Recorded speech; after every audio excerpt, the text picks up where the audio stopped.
Representatives from the U.S., Mexico, and Canada are in Mexico City this week for round 7 of NAFTA negotiations. The talks began back in August, and while some say there's a lack of progress, a growing number of trade watchers think the deal will live. Joining us now for an update from the AFBF Washington headquarters is Congressional Relations Senior Director Dave Salmonsen. Dave, thanks for joining us today. We'll appreciate the update.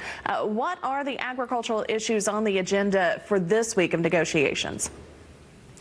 Well, the ones we've had from the beginning are continuing, specifically and hoping to close out the chapter on sanitary and phytosanitary. You know, that's the part where they're working on a new and better food safety protections, food safety standards. Hopefully using a scientific basis. A lot of this language is brought over from the previous Trans-Pacific Partnership negotiations, and it's being put into NAFTA. So that seems to be very close. Could have an announcement on that as we go through the week into the weekend. That would be good. You know, we have to have those good standards so that trade flows freely. Countries don't use those as a way to stop and use those as protectionist barriers. So that's important, and we're looking forward to that. Of course, also the issue that's probably going to be there through the negotiations and all the way to the end is dairy. You know, Canada has their very high tariffs on dairy product imports from the U.S. The U.S. has long wanted to try and get those down, open up new markets for U.S. dairy exports into Canada. But, of course, Canadians want to protect their supply management program. Tariffs are important to that. And so those discussions, I think, will continue out through the negotiations.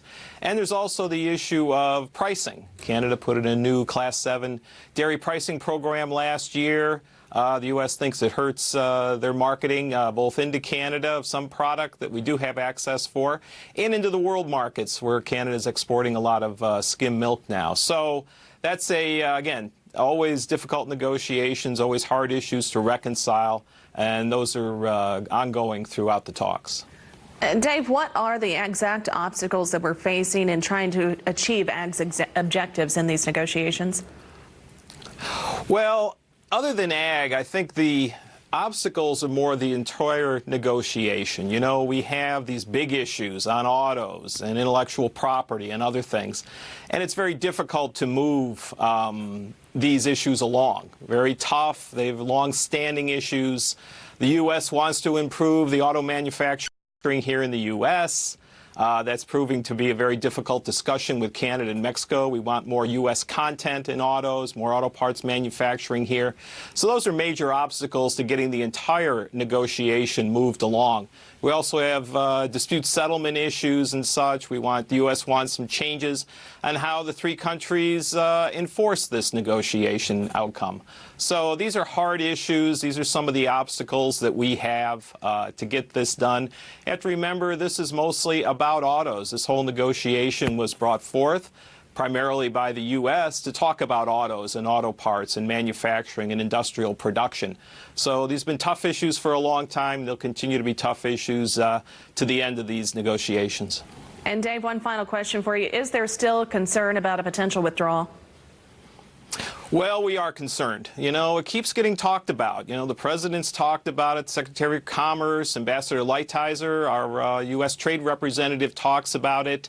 There was probably more discussion of that in the fall, and there was a lot of reaction, of course, from the agriculture and business communities, working with our Congress people, governors, making sure they know all about this, and the general public to explain the benefits of NAFTA.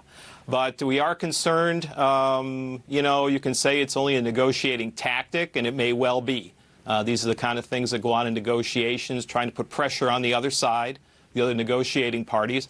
But we have to take it seriously. I mean, we've had such benefits from NAFTA growing in the beginning from where we had about $8 billion of exports to Canada and Mexico to almost $40 billion now. And that's because we got rid of tariffs. All right. So we don't want to go back to a situation where we have tariffs. Well, thank you very much for joining us. We appreciate your insight, Dave. AFBF Congressional Relations Senior Director David